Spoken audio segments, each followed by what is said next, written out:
The segment started like any other cozy talk show chat. A smiling host welcomed Kinsey Scoffield, praising her as one of the sharpest voices in celebrity commentary, but within seconds, the mood flipped. Kinsey leaned forward, eyes glinting with mischief, and delivered a line that sent shockwaves through the studio. "I feel so much more at peace now that Meghan Markle has blessed us with yet another disaster to discuss." The audience gasped. The host blinked in surprise, and the tone for the night was set. It wasn't polite tea anymore, it was gasoline and a match. Kinsey laughed as she described Meghan's endless stream of failed launches, publicists, and pricey products. "She called me poor 3 different ways today," Kinsey joked, pointing out Meghan's $64 candle and $16 sawdust home decor. The host burst into laughter, but the audience could feel the undercurrent. This wasn't just playful banter. This was a reckoning. Kinsey didn't let up. "Nothing sold out," she said flatly. "That's the real story. The Meghan effect is over. Those glory days are long gone." It was a bold claim, but she said it with the kind of conviction that makes people stop scrolling. Within minutes of the segment airing, clips began to explode across social media. Hashtags started forming, calling it the takedown of the year. Kinsey Scoffield had officially done what few dared to do on live British television, publicly mock the Duchess of Sussex and walk away smiling. On screen, the host tried to regain control of the moment. "Do you think Meghan's just struggling to rebrand?" she asked carefully. Kinsey didn't miss a beat. "Struggling is an understatement. There's no brand left to She's trying to sell us a fantasy of elegance while peddling jam that no one's buying. It's over." Her words hit hard. Even the camera crew exchanged glances as the studio tension thickened. But Kinsey wasn't finished. She twisted the knife with another laugh. "We should at least be grateful she didn't release another Gwyneth Paltrow-inspired candle." Imagine that headline. The host lost composure, giggling as Kinsey leaned back with that trademark grin. The entire exchange felt unscripted, dangerous, and brutally entertaining. By the time the show ended, Kinsey's quotes had already gone viral. Commentators were calling it the moment Meghan got humbled. British tabloids ran with headlines celebrating her candor, while American outlets accused her of going too far. But no one could deny the truth. The clip was everywhere. Meghan Markle had been roasted in front of a live audience, and Kinsey Scoffield had become the unexpected face of Britain's latest pop culture firestorm. And this was only the opening act. When Kinsey Scoffield shifted the conversation toward Meghan Markle's latest business venture, the studio lights might as well have dimmed for dramatic effect. The host, already suppressing laughter, asked what Kinsey thought of the new As Ever collection. Kinsey paused, raised an eyebrow, and said with absolute deadpan delivery, "If you ever want to feel broke, just look at Meghan Markle's price tags." The crowd cracked. Even the host couldn't hold back a snort. What came next would turn into the most replayed moment of the entire broadcast. Kinsey tore into the brand with the precision of a critic who had seen it all. She described the candles as $64 of smugness in a jar, comparing them to overpriced souvenirs from a failed royal fantasy. Then she pointed out the glaring truth no one wanted to say on air. "You notice how nothing sold out? That's because the public has moved on. Those Meghan Markle sold-out headlines used to drop every time she wore a coat. Now she can't even move a few candles and some jam." The host tried to interrupt, but Kinsey wasn't done. She held her ground with a cool smirk and added, "The only thing burning here is her credibility." It was ruthless, but it hit exactly where it hurt. The crowd responded with a mixture of laughter and disbelief. It was one of those rare TV moments when you could feel the collective gasp ripple through every corner of social media before the show had even ended. Kinsey went on to mock the aesthetic of the brand itself, calling it the kind of bland minimalism that screams confusion. She painted a picture of Meghan's attempt to channel luxury but ending up with a product line that felt, as Kinsey put it, like it belongs in the clearance section of a boutique airport store. She even joked that if someone gave her one of Meghan's gift sets for Christmas, she'd assume it was a passive-aggressive message. "That's not a present," she said. "That's a warning label disguised as a gift." People watching at home couldn't get enough. The clip hit social media within minutes, spreading across TikTok and X. British tabloids began quoting Kinsey's lines before the episode even finished airing. Fans called it iconic television.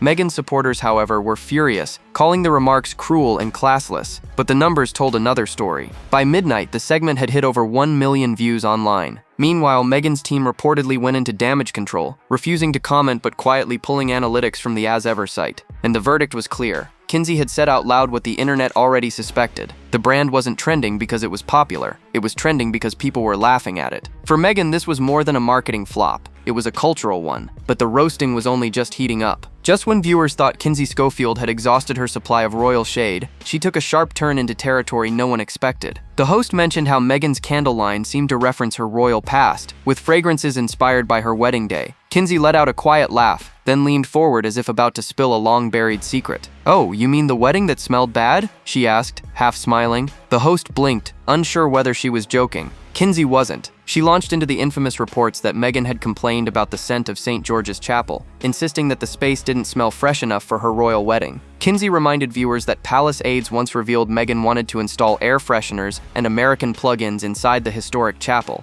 an idea that horrified staff. "It's a 1,000-year-old royal church," Kinsey said, her tone dripping with sarcasm. "Sorry, it doesn't smell like your trailer on the Suits set, Meghan." The studio burst into laughter, but it was the kind of laughter that felt dangerous, like everyone knew this would cause a storm. The host tried to recover, mumbling that it was just a rumor, but Kinsey doubled down. "It's not about rumors," she said firmly. "It's about attitude." She walked into centuries of tradition and tried to Febreze it. That line alone made headlines by morning. Viewers online called it the most British insult of all time. Kinsey then drew on a quote from royal historian Sally Bedell-Smith, recalling how the Queen herself reportedly felt excluded and disrespected by the way Meghan and Harry planned their wedding. "They terrorized the Queen," Kinsey said, her expression softening only slightly. "Imagine making the most beloved woman in the country feel like an outsider at your wedding. That tells you everything you need to know." The host gasped audibly, whispering, "That's brutal," but Kinsey only shrugged. "It's not brutal, it's history." And with that, she reminded the audience of what so many had forgotten in the chaos of Meghan's Hollywood reinvention. Long before the failed product lines and awkward Fashion Week appearances,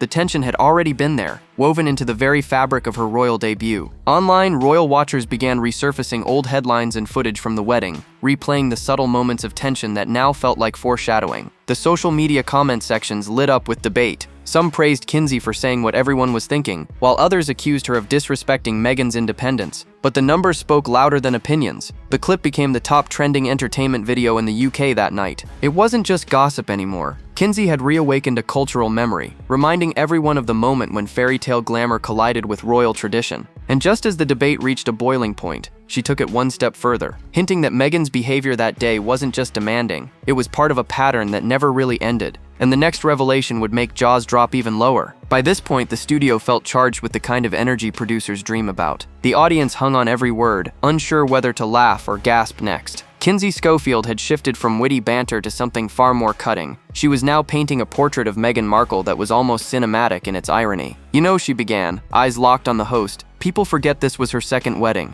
and second wedding brides tend to be another level of demanding." The crowd erupted in nervous laughter, sensing where she was heading. The host tried to play it light, but Kinsey's tone was calm and razor sharp. "She walked into Windsor as if she was reinventing the royal family," she said, shaking her head. "Everything had to be her way. The seating, the music, the floral scents. It was never about respect for the institution or family she was joining. It was about control." The studio went quiet for a few beats, the kind of silence that fills a room when everyone knows the truth being spoken will cause a media quake. Kinsey then referenced reports that Meghan had allegedly clashed with palace aides during the planning process. "There were whispers that she wanted to run the show like a film set," Kinsey continued. "You know, director's chairs, checklists, creative control. Except this wasn't a Netflix production. This was the royal wedding watched by millions." The host let out a small chuckle, trying to diffuse the tension, but Kinsey was relentless. It was supposed to be the monarchy's moment of unity, and instead, it became her stage debut. Online reaction to this part of the broadcast exploded almost instantly. Royal historians began chiming in, reviving long-buried details about the alleged chaos behind the scenes. One royal correspondent posted, "Kinsey Scoffield just said what palace aides have whispered for years." The comment gained thousands of likes in minutes. Across social media, people debated whether Meghan's perfectionism was admirable or simply the symptom of a diva complex. But Kinsey didn't just criticize. She connected the behavior to a larger pattern. "Look at what's happened since," she said, leaning back in her chair. "Every project she touches becomes about her, not the mission, not the message. It's the same playbook, the same energy." The host nodded slowly, realizing that the interview had gone from gossip to something that felt like cultural commentary. The final blow came when Kinsey sighed and said, "It's sad, really, because she had a chance to become beloved. People wanted to adore her, but you can't keep burning bridges and expect the world to still clap for you." The line was clipped, clean, and devastating.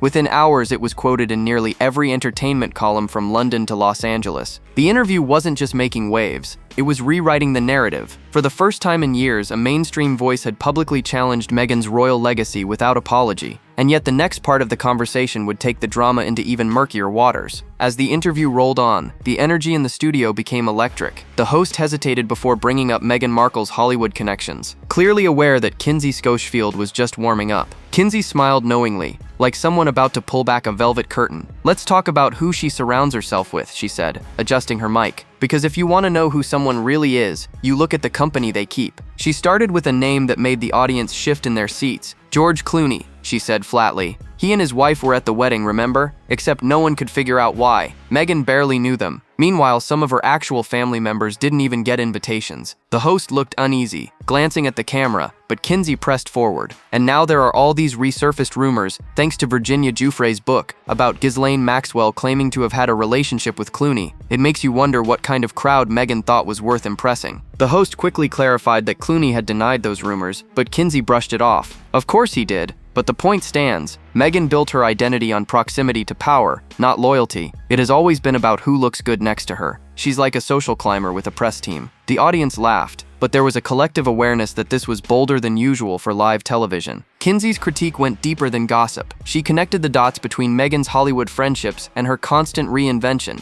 One day she's with Oprah, the next she's with A-list actresses, then suddenly she's cozying up to pop stars. It's a revolving door of relationships, and none of it feels real. Every connection serves a purpose until it doesn't. The host, half shocked and half entertained, asked if Kinsey believed Meghan truly had any close friends left in Hollywood. Kinsey shook her head. Maybe her publicist, for as long as they can stand it. But the moment someone else becomes more useful, she moves on. The crowd murmured, feeling the sting of that remark. Kinsey then pointed out how Meghan's former podcast partner Sophie Trudeau had quietly faded from her orbit after the Archetype series ended. That friendship evaporated the second the spotlight dimmed, she said. Now she's probably eyeing someone new like Katy Perry or Justin Timberlake, because fame gravitates toward fame, at least in Meghan's mind. By now, viewers at home were hanging on every word. The clip began circulating before the commercial break even hit. Online forums lit up with debates about Meghan's alleged pattern of using connections as stepping stones. Commentators began to call it the Hollywood Shuffle, a reputation that followed her long before Kinsey said it out loud. But Kinsey wasn't finished unraveling the thread. She hinted that these shallow associations were just symptoms of a deeper issue, something that went beyond Hollywood's glitz. Because behind the glimmering facade, she said, Meghan's empire was starting to crumble under its own contradictions.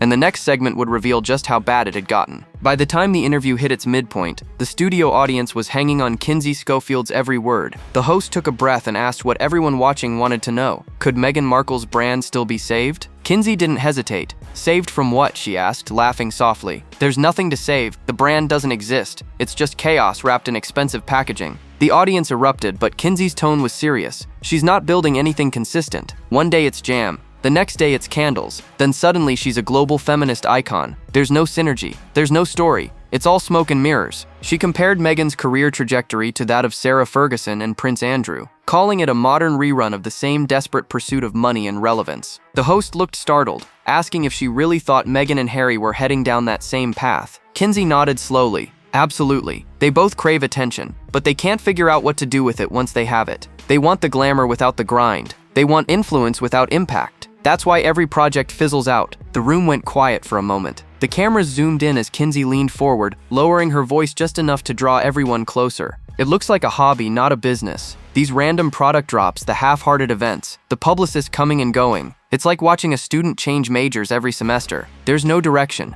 The host tried to interject, but Kinsey was on a roll. She's on her 10th publicist in 4 years. She hires someone. The person tries to create structure, and the moment things get real, they vanish. Then we're told they were only there temporarily. It's the same excuse every time. On social media, that soundbite became an instant hit. Comment sections filled with users quoting Kinsey's phrase, "a hobby, not a business." Influencers repeated it in reaction videos, dissecting Meghan's ventures as examples of poor branding. Even marketing experts began chiming in, analyzing how a woman with global fame had managed to create so little commercial success. Kinsey added a final jab that left both the audience and the host stunned. If someone bought me an as-ever gift set, I'd assume they secretly hated me. Jam and a candle? That's not luxury. That's an apology gift from someone who forgot your birthday. The crowd roared with laughter, and even the host couldn't help herself. That's harsh, she said through her laughter. Kinsey smiled sweetly. Not harsh, honest. People are tired of being sold emptiness at a premium price. As the cameras rolled, the tension broke into applause. It was bold, unfiltered, and undeniably risky. But Kinsey had tapped into a growing public sentiment that Meghan's brand had lost its spark. What started as playful commentary had turned into a cultural moment. And just when it seemed she might stop there, Kinsey hinted that this wasn't just about poor marketing. It was about identity, ambition, and a woman who no longer knew who she really was. The next segment would make that clear. By the following morning, the entire country was talking about it. The clip of Kinsey Scofield's unfiltered takedown of Meghan Markle had gone viral overnight, crossing from entertainment chatter into mainstream news. Every social platform was saturated with reactions. On TikTok, her line about Meghan's brand being a hobby, not a business, was trending with thousands of parody videos. On X, British users cheered her blunt honesty while American audiences debated whether she had crossed a moral line. It was chaos, and Kinsey was at the center of it. The television network that hosted the interview couldn't have asked for a bigger publicity surge. Ratings spiked, hashtags trended, and pundits lined up to dissect every syllable of Kinsey's words. Some called her fearless, others labeled her cruel, but no one could deny that she had struck a nerve. For the first time in years, Meghan Markle's name wasn't being circulated by her PR team, but by critics who had simply had enough. Kinsey herself seemed unfazed by the backlash. In a follow-up radio segment, she said calmly,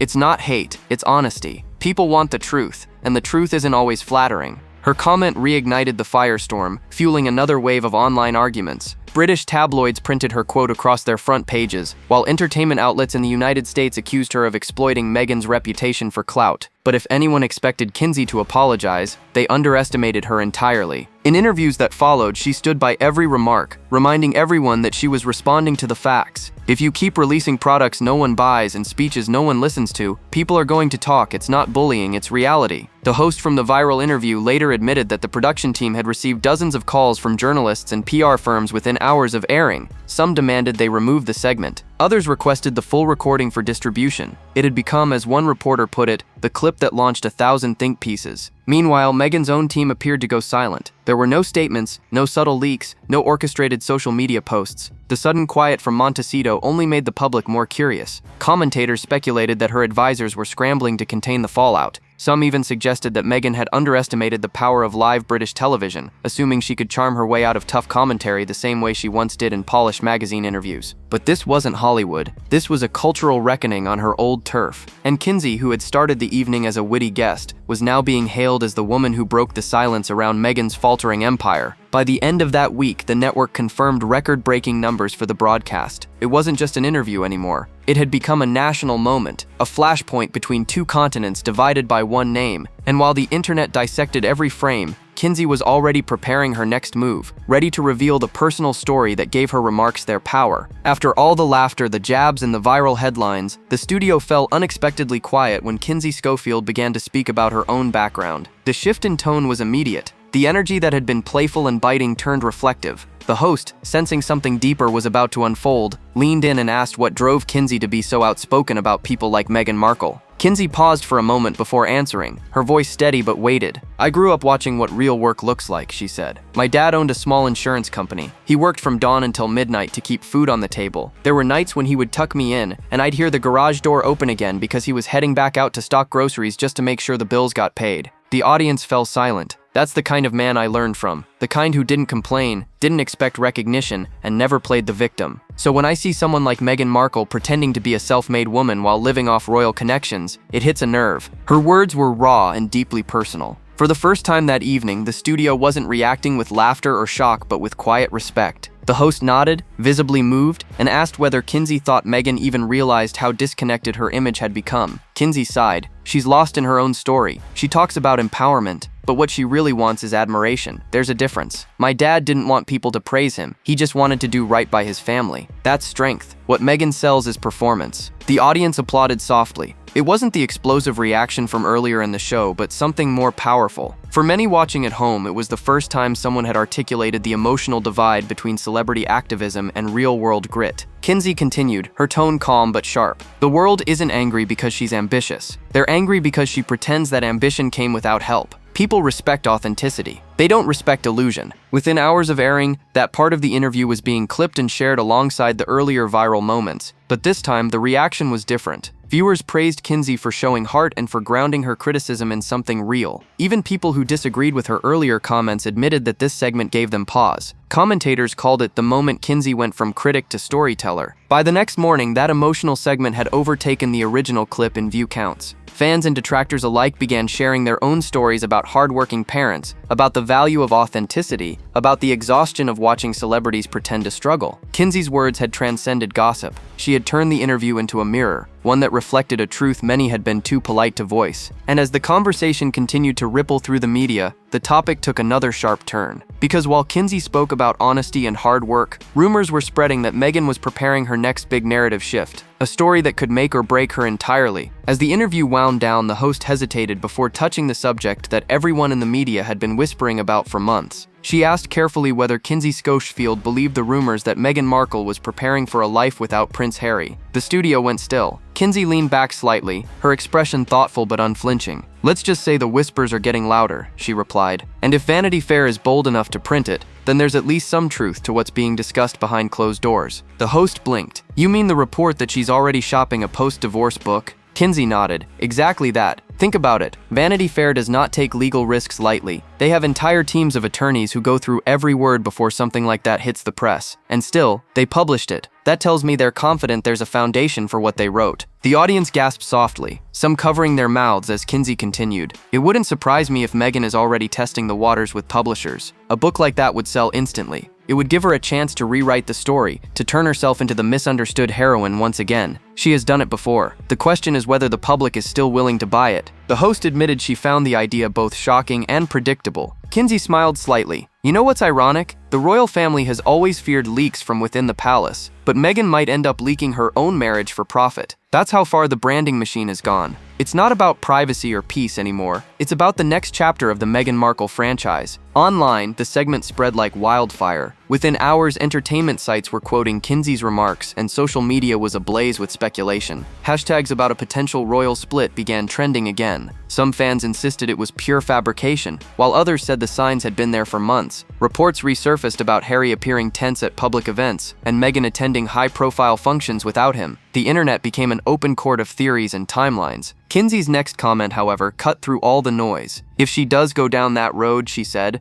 "it won't just be a divorce, it will be a demolition. Every secret, every private conversation, every grievance will be turned into content. And once that happens, there is no going back." The host looked stunned. "Do you really think she would do that?" Kinsey didn't hesitate. "I think she already has a draft." That single line became the soundbite of the day. News outlets replayed it repeatedly. Tabloids plastered it across their covers, and royal experts scrambled to respond. The idea that Meghan was preparing to monetize her own breakup ignited a frenzy unlike anything since the couple's original royal exit. For the palace, it was a nightmare scenario. For Meghan, it could be the ultimate comeback or the final nail in her public image. But Kinsey's final warning was chillingly simple. If this book ever sees daylight, it won't just embarrass the monarchy, it will expose how far she's willing to go. And with that, she set the stage for one last revelation that would leave even her harshest critics speechless. As the final moments of the broadcast approached, the host tried to lighten the tension in the studio, but Kinsey Scoffield was not finished. She smiled, looked straight into the camera, and delivered one last jab that would echo across social media for days. "If anyone is looking for a Christmas gift," she said, "you can always grab one of Meghan's as ever gift sets. Nothing says festive quite like overpriced jam and disappointment." The audience burst into laughter while the host nearly doubled over in her chair. It was the perfect closer, and Kinsey knew it. What made the moment even more explosive was that it came after nearly an hour of unfiltered honesty. The combination of humor, critique, and personal insight had already turned the interview into a cultural phenomenon. But this final comment turned it into an internet wildfire. Within minutes of the show ending, that closing line began circulating everywhere. Memes popped up comparing Meghan's jam jars to the most unwanted gift of the season. Twitter threads mocked the brand's lack of authenticity, and clips from the segment were being subtitled in multiple languages by morning. In London, tabloid headlines ran wild. "Kinsey Scoffield calls out Meghan's empty empire," read one. Across the Atlantic, American talk shows debated whether Kinsey had crossed the line between entertainment and cruelty. But the numbers spoke for themselves. Viewership on the network had tripled, the segment was trending at #1 on YouTube, and Meghan's team, once vocal about her ventures, remained completely silent. No rebuttal, no subtle PR counterstory, just silence. Analysts began calling the moment a turning point for public opinion. For years, Meghan Markle had managed to control her narrative through polished interviews and sympathetic press coverage, but Kinsey's raw candor cut through all of that. She had exposed the disconnect between Meghan's image of empowerment and the reality of her struggling brand. And for the first time, even some of Meghan's longtime supporters admitted that the Duchess's public persona had started to feel hollow. Kinsey's fearless approach struck a chord because it was more than gossip. It reflected a broader frustration with celebrity culture, where authenticity often takes a backseat to performance. Her mix of criticism and personal truth resonated with ordinary people who were tired of watching stars play the victim while living lives of privilege. It was the kind of cultural moment that reminded audiences why unfiltered voices matter. As the show wrapped, the host thanked Kinsey, still laughing from that last biting comment. "You're going to break the internet," she said. Kinsey smiled modestly and replied, "I didn't break it. Meghan did. I just told the truth about it." That single line became the headline of the week. For Meghan Markle, it marked another chapter in a long list of public humiliations. For Kinsey Scoffield, it cemented her reputation as the woman who said what everyone else was too afraid to. Drop your thoughts below. Like, subscribe, and stay tuned. The next video is waiting, and you will not believe what comes next.